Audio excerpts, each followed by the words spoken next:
Foi, já foi. Gente, boa noite, como vocês estão? Vocês estão vivos? Estão aqui desde cedo.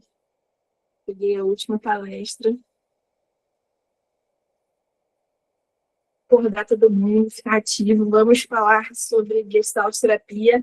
Sei que, olha, Samantha aí, oi. Sei que vocês viram sobre a bipolaridade pela perspectiva da TCC mais cedo. Peguei o finalzinho aí, bastante conteúdo legal, a Lívia foi muito boa. A gente vai trazer uma outra perspectiva agora, que vai ser pela perspectiva da Gestalt. O nosso subtema é Entre Picos e Vales, né, a clínica da intensidade. Vamos conversar sobre isso. Pode passar, Obrigada. Para quem não me conhece, meu nome é Giovana, tenho 22 anos, sou fundadora da Startup Psi. A gente começou em setembro de 2024. Estamos aí tentando fazer acontecer. Inclusive, queria agradecer o pessoal da equipe que está aqui. Sem vocês, isso não aconteceria. Todo mundo que está aqui presente também. Todos os feedbacks de vocês são muito importantes para a gente continuar caminhando e acertando. Então, é sempre bom ver vocês aqui acompanhando. Sobre mim, desde o início da graduação, eu venho me dedicando e direcionando meus estudos para estudar os transtornos de humor, especificamente o da bipolaridade, que eu acredito que há uma complexidade nisso e acho que vale a pena. Gosto de casos mais desafiadores, então, de tudo que eu já estudei, acredito que a bipolaridade é um desafio muito grande. Poucas pessoas se dedicam, de fato, a essa temática, então a gente tem muitos problemas pelos psicólogos não saberem lidar com essa demanda. E aí, tudo isso me motivou muito a inclinar os meus estudos para a bipolaridade. Além de ter bipolaridade também foi um grande contribuinte. Hoje o meu trabalho é voltado para isso, então eu já sou formada, me formei no final do ano, estou à beira de pegar o meu CNP, agora em março, estou muito feliz. Pode passar, Rei. Vamos começar a conversar, né? A minha prática na clínica, ela se fundamenta na Gestalt, e a gente tem uma perspectiva muito diferente das outras abordagens. Significa que a Gestalt não vai lidar com o diagnóstico, que a fenomenologia não lida com o diagnóstico. A ideia até desse congresso é derrubar essas ideias. Óbvio que cada abordagem olha para o diagnóstico de uma forma diferente, mas as abordagens, no geral, acreditam em um diagnóstico, acreditam que as pessoas têm ali um conjunto de sintomas que formam um tipo de transtorno e que, por ter esse conjunto de sintomas e esse transtorno, precisam de um acompanhamento mais assertivo, mais direcionado, precisam de um acompanhamento psiquiátrico, e a bipolaridade está dentro disso, né? Então, quando a gente pensa na Gestalt, apesar de ser uma abordagem mais humanista, voltada para o aqui e para agora, voltada para as coisas que acontecem ali no momento, ainda assim, a gente vai observar esses fenômenos que acontecem, que são os transtornos. E a gente vai partir de um princípio muito central, que é a consciência do controle, né? Então, quem tem bipolaridade vive em dois extremos quase sempre, né? Inclusive, quando a gente fala de bipolaridade, fala-se muito sobre a mania, sobre a hipomania, sobre a depressão, e pouco se fala sobre o estado eutímico da pessoa, que é o que a gente busca quando vai fazer um tratamento com o paciente que está ali, que é o objetivo do paciente alcançar, é o estado eutímico. Então, a gente deveria também falar mais sobre isso, inclusive, todas as abordagens, acredito eu, ao invés de só ficar ali problematizando os sintomas daqueles pacientes. Inclusive, esse foi um diferencial muito grande para mim no meu tratamento, quando eu recebi o diagnóstico. Ouvir da psiquiatra que o nosso objetivo era encontrar um estado de estabilidade foi o que me ajudou muito. E eu acredito que levar isso com leveza para os pacientes é o que vai fazer diferença também. Eu queria falar, e eu mandei o slide errado, está faltando uma página, mas eu vou abrir aqui. Eu vou falar rapidinho. Eu queria explicar um pouco sobre a bipolaridade, bem rápido mesmo. Eu só vou falar as nomenclaturas certinhas, os tipos que a gente tem, para a gente seguir a mesma página. Tá, vamos lá. O que é o transtorno bipolar? O transtorno bipolar, ele é um conjunto de sintomas que vai acontecer a partir de duas oscilações significativas de energia. Ai, tá aí. Não sabia. Achei que eu tinha mandado desatualizado. Mas é esse. E aí a gente vai observar, principalmente, a energia, o humor e o nível de atividade que a pessoa está realizando. Então, vamos lá, né? Se eu estou falando de bipolar, né? Tem dois pontos. E aí vem um erro de nomenclatura, né? Porque, como eu falei, tem mais um polo, que é o time. Mas vamos lá, a gente está falando de bipolaridade, a gente está falando de dois polos, e a gente está falando de um tipo de bipolar, que é o tipo 1, onde a gente vai ver a mania e a depressão. A gente tem o tipo 2, que a gente não vai ver a mania dele, a gente vai ver o que a gente chama de hipomania. É um degrau abaixo da mania. E a gente vai ver o lado depressivo também.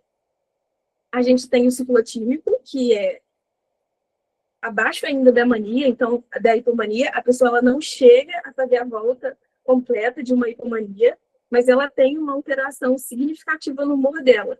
Não tanto para a gente nomear isso de hipomania, mas tem, comparado ao normal dessa pessoa, ao comum da vivência dela. E também tem ali episódios depressivos leves, que são constantes. Além desses, a gente tem outros que são mais específicos, que vai incluir as características mistas de ciclagem rápida. Então, quando a gente está falando de ciclagem rápida, a gente está falando de uma pessoa com diagnóstico bipolar, que tem mais de 4 episódios em um ano, ou seja, ela oscila mais de 4 vezes no ano. E a gente tem padrão sazonal, que é quando a pessoa oscila o humor junto com o ambiente, né? Como está acontecendo, a temperatura e tal. A gente tem poucos casos por aqui, mas para os lados mais frios, né? Então, a gente precisa começar entendendo isso, a patologia, o psicodiagnóstico. A gente precisa entender o que é cada um para, a partir do que o DSM está falando, a gente olhar com a nossa abordagem. Pode passar, Rê. Em muitas abordagens, a gente vai olhar para a bipolaridade e vai ter certeza que isso é um problema. E aí eu acho que a gente precisa começar a repensar como a gente olha para isso. Porque quando eu vejo alguém com bipolaridade, enxerga que tem algo errado com essa pessoa, eu já estou colocando essa pessoa dentro de uma caixa para quando ela entra dentro do setting terapeuta. E a Gestalt, ela traz essa abertura para a gente olhar não só para o diagnóstico, mas para a forma com que a pessoa se organiza. Então, volto a dizer, a gente vai entender e a gente vai considerar o diagnóstico, mas a gente não vai pegar esse diagnóstico e, a partir do diagnóstico, montar um tratamento. A gente vai olhar para o indivíduo, para como esse diagnóstico se apresenta naquela pessoa, e, a partir disso, a gente vai montar um tratamento. Por isso que o que eu coloquei no slide, né? Dentro da Gestalt terapia, a gente não vê apenas como um transtorno de humor, mas como uma forma de organização da experiência no campo, no organismo e no ambiente. Então, aqui a gente tem 3 cenários para estar sempre em observação: o campo, o organismo e o ambiente. Conceitos muito presentes da Gestalt terapia. De novo, a gente não nega o diagnóstico, e eu quero bater muito nisso para a gente poder desmistificar isso e se abrir a explorar as abordagens no geral, né? As abordagens mais comportamentais trazem um discurso muito forte. E a gente, das abordagens mais humanistas, deixa de falar sobre isso também, deixa de falar da seriedade, da forma com que a gente olha para os casos que tem o diagnóstico, seja bipolaridade, seja autismo, seja ansiedade, seja depressão. A gente olha esse fenômeno acontecendo, a gente acredita que isso acontece e a gente olha para o sujeito também. Os dois estão na balança. Então, a gente vai considerar muito os dois lados da moeda. A gente não vai deixar de lado o diagnóstico de uma pessoa que é um diagnóstico tão sério. E aqui a gente precisa ter um cuidado muito grande também, como gestalt terapeuta, quando a gente vai pensar sobre o bipolar tipo 2 ou a ciclotimia, que são diagnósticos mais difíceis da gente conseguir fazer. Exige da gente uma expertise, um conhecimento técnico e um conhecimento do paciente. A gente tem algumas miudezas do diagnóstico, que é para você receber um diagnóstico bipolar, você precisa ter vivido pelo menos um episódio de mania ou um episódio de hipomania. E aí, os bipolares, em sua maioria do tempo, e aí eu deixei alguns artigos específicos aqui no final para mandar para vocês estarem revisando, em sua maioria do tempo, vivem em episódios depressivos. E aí, nessa linha do tempo, se eu não entendo que a depressão que um bipolar vive é diferente de uma depressão normal, mas uma depressão comum, eu não consigo já ligar um alerta para o paciente que está ali na minha frente. E o bipolar tipo 2, por ele não fazer a mania, mas sim a hipomania, e isso está muito envolvido com os traços até de personalidade daquela pessoa, a gente tem mais dificuldade ainda de reconhecer que aquilo está acontecendo, que está tendo um problema ali. Porque às vezes o que vai parecer é que a pessoa ela só está com uma autoestima maior, que ela só está mais criativa, que ela só está mais proativa, que ela só está um pouco mais agitada que o normal. Mas essa pessoa é assim, às vezes ela fica mais agitada, né? E aí quando a gente passa a entender esses movimentos como parte da personalidade da pessoa, e não como uma alteração do modelo que está acontecendo ali, a gente não consegue enxergar o caminho para fazer o diagnóstico. E se a gente não faz um diagnóstico, a gente não inicia o tratamento medicamentoso como bipolar, que é a parte mais importante. Mais importante até que a terapia em si. Por quê? Porque o transtorno bipolar, ele tem um desenvolvimento crônico. E o bipolar que tem muitas oscilações, tem muitos episódios de mania ou de hipomania, a probabilidade de desenvolver demência é muito alta. Então, a gente está falando de alterações químicas cerebrais que são muito sérias, que trazem muitos prejuízos para a pessoa, não só naquele momento que ela está vivendo, mas ao longo da vida dela também. Então, a gente precisa ter esse alerta, a gente precisa ter esse cuidado, principalmente como gestalterapeutas, como pessoas que estão ali olhando para aquilo que está acontecendo agora. Se a gente não se abre para entender o percurso e o desenvolvimento desse transtorno, a gente não colabora para o diagnóstico e a gente não colabora para o tratamento, mesmo que a gente esteja fazendo um bom processo terapêutico com aquela pessoa. E aqui a nossa ideia vai ser, a partir da gestalterapia, trabalhar como com o paciente bipolar, ampliando a compreensão dele para além daquela categoria psiquiátrica. Então, o paciente recebeu uma notícia difícil, ele tem um diagnóstico. Existem estigmas que vêm com isso. Existe todo um estereótipo que é colocado toda pessoa que recebe um diagnóstico. Então, a gente precisa lidar com isso e lembrar do paciente que, para além de uma vivência psiquiátrica que ele está tendo ali agora, ele é alguém. E que é para esse alguém que a gente vai olhar. Para alguém que ele está sendo e para alguém que ele quer ser. E junto, enquanto a gente faz esse movimento de olhar para a pessoa, para o indivíduo, a gente vai criando também ferramentas para lidar com todas essas oscilações de humor. Pode passar, Rê.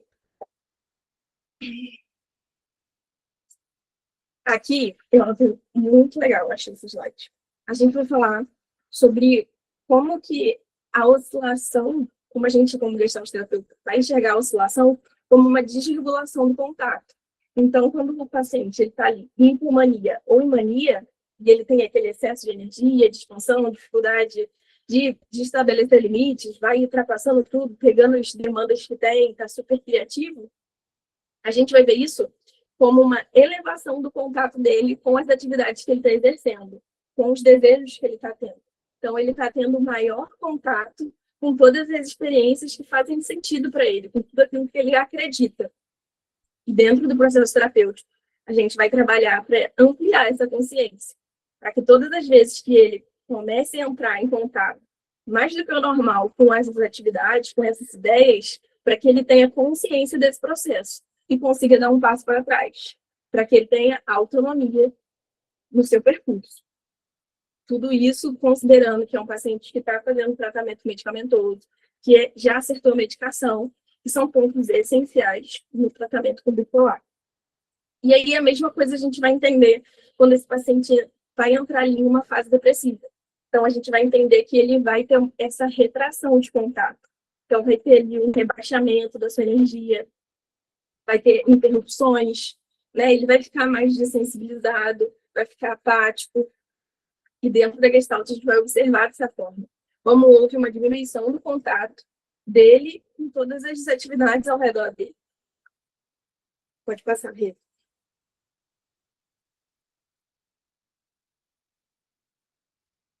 Aqui eu trouxe um background bem legal. A gente vai falar que a Gestalt entende que todo sintoma é, em algum momento, uma tentativa de adaptação.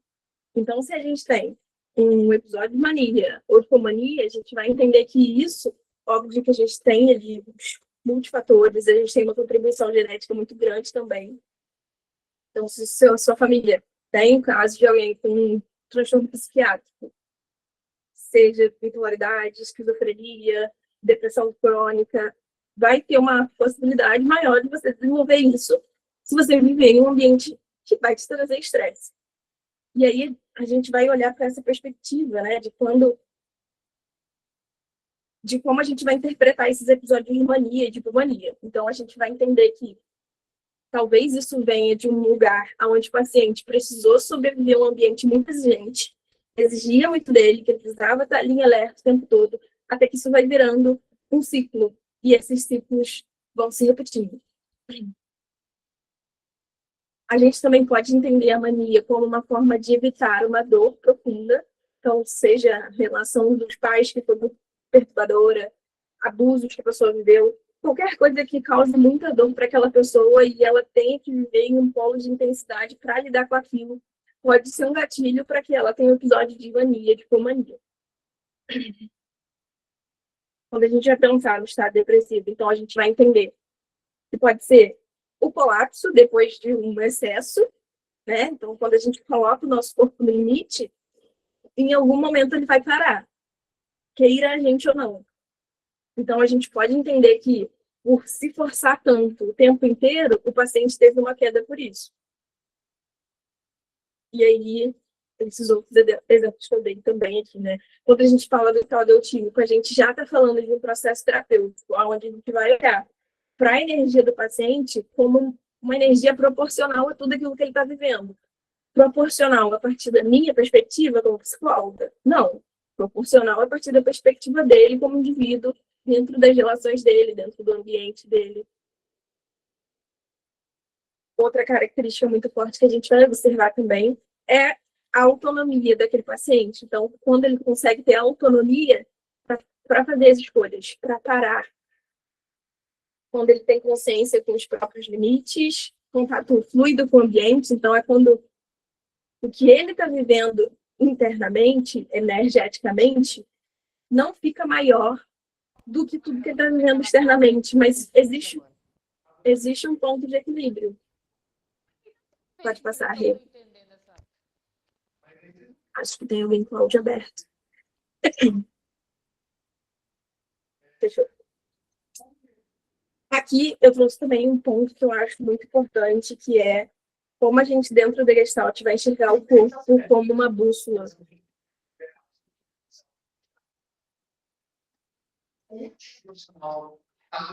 Achei. Vou fechar.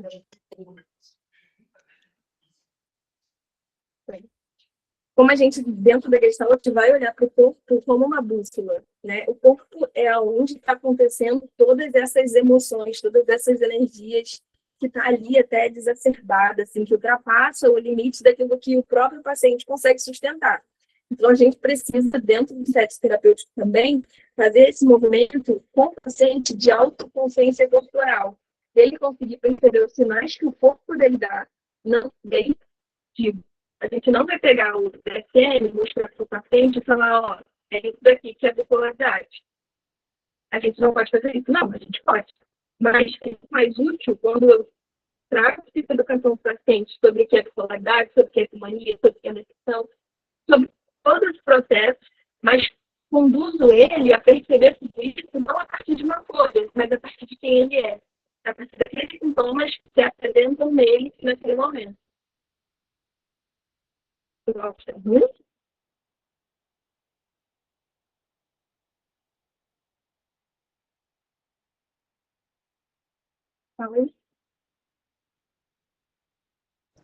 Não sei se é para mim, mas o áudio tá. A voz tá picotando. Falaram aqui que tá Tá, abafado. eu vou tirar o fone, antes de não ver se melhorou.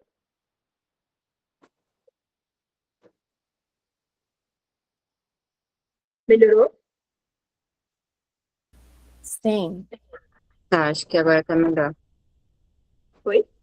Que parte começou a Para picotar? quem tiver.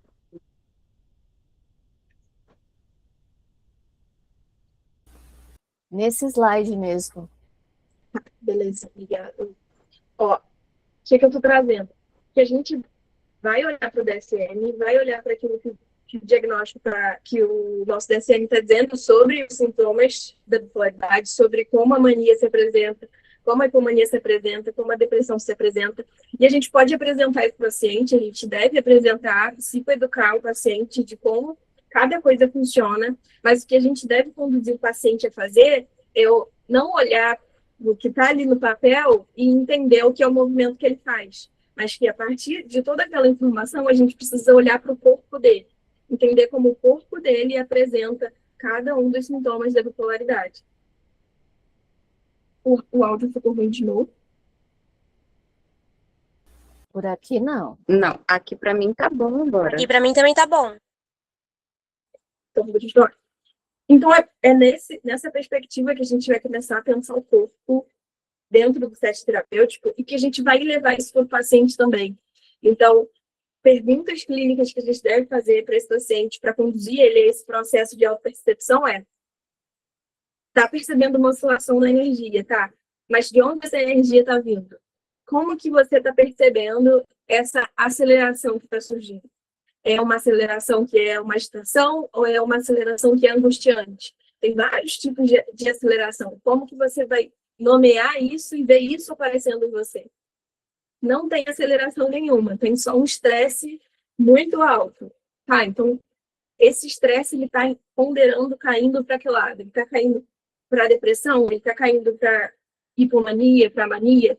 Então, a partir da singularidade daquele paciente, a gente vai traçar um plano terapêutico para aquele processo. Outra pergunta que também é muito boa, e é que vocês vão observar que a gente, na Gestalt terapia, evita usar o porquê, né? Porque ele é muito explicativo. Se eu não me engano, uma das palestrantes falou sobre isso ontem. A gente tem 3 perguntas que são muito fundamentais, que é o quê? Então, quando o paciente me traz algo, eu pergunto o que isso é para ele. A gente usa o como também, então, como que isso aparece, como isso surge, o que isso significa. E a gente tem o para quê também, que é muito útil, mas aí a gente precisa já estar com o paciente com um nível de consciência, de autopercepção, de nomeação muito boa, para que ele consiga identificar o para quê daquelas emoções aparecendo, para que ele busca aquele tipo de situação. Então, são palavras-chave que a gente usa para nortear o atendimento terapêutico e conduzir o paciente a esse momento de consciência daquilo que ele está vivendo. E aí a gente vai entender que, especialmente no transtorno bipolar, a consciência corporal ajuda muito na prevenção dos episódios. Por quê? Porque o corpo ele vai ser o que vai sinalizar primeiro. A bipolaridade tem a ver com essa energia. Então, quando o paciente ele fica mais agitado, o corpo dele já começa a dar sinais. Sempre vai ter ali uma situação com sono, seja ficar com muito mais sono, diminuir o sono. Sempre vai ter uma questão muito direcionada ao sono, à alimentação e à relação com que ele está se percebendo no mundo naquele momento. A bipolaridade não é apenas uma oscilação de humor, é uma forma complexa de organizar a energia, o contato e sobreviver no mundo. Pode passar, Rê. Aqui eu trouxe uma coisa muito importante, que é os riscos comuns dentro da clínica da Gestalt, quando a gente está falando de atender pacientes com bipolaridade. Inclusive, eu senti um pouco de falta assim, dos outros palestrantes trazerem essa perspectiva de como tem riscos, cada abordagem tem seu risco, tratando um paciente. Inclusive, dentro da supervisão, comentei essa semana, atendi um paciente que estava em uma situação de vulnerabilidade, onde ele tinha várias demandas para lidar dentro da terapia, Mas, naquele momento, ele estava morando em uma casa invadida e o dono da casa tinha aparecido. Então, assim, diga-me qual é o protocolo que a PBE tem para uma situação dessa. E é o que o João trouxe, assim, né? Por mais que a gente estude, cada vivência do paciente é muito singular. Nem sempre a gente vai abrir um artigo e vai conseguir encontrar o direcionamento para aquilo. A gente vai precisar dessa troca, vai precisar desse olhar de outro profissional mais maduro, de um comentário de um estudante que está ali em contato com a teoria. Então, toda essa troca ela é muito rica. Dentro da Gestalt, os riscos que eu trouxe foi a gente acabar romantizando a ecomania, então nomeando isso de criatividade junto com o paciente. Então, o paciente está se desenvolvendo, teve uma alteração ali, mas está sendo benéfico para ele naquele momento. Legal, não precisamos conversar sobre isso. Não. Quando a gente entende a bipolaridade no geral, quando a gente entende a complexidade disso, a gente entende que quando aparecem oscilações drásticas dentro da clínica, a gente precisa observar e convidar o paciente a se observar também. Outro risco é a gente ignorar a necessidade de estabilização medicamentosa, como eu falei e venho reforçando. O tratamento medicamentoso dentro do bipolar é muito mais importante do que a terapia. E aí, óbvio que são também pacientes e pacientes que vão precisar da terapia para aceitarem ir para o psiquiatra tomar medicação, mas pensando a longo prazo, a medicação ela é bem mais importante. E mais um risco é a gente focar na experiência subjetiva e acabar negligenciando todo o risco clínico desse caso, que é o que eu venho trazer. Pode passar a Rê.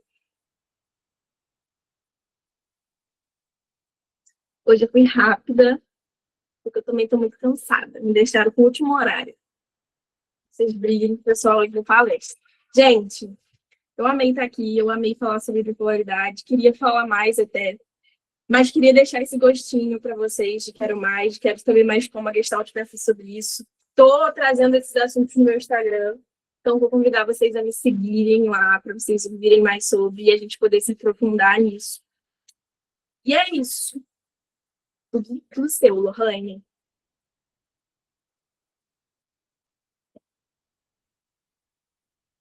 Ai, Samanta, um beijo.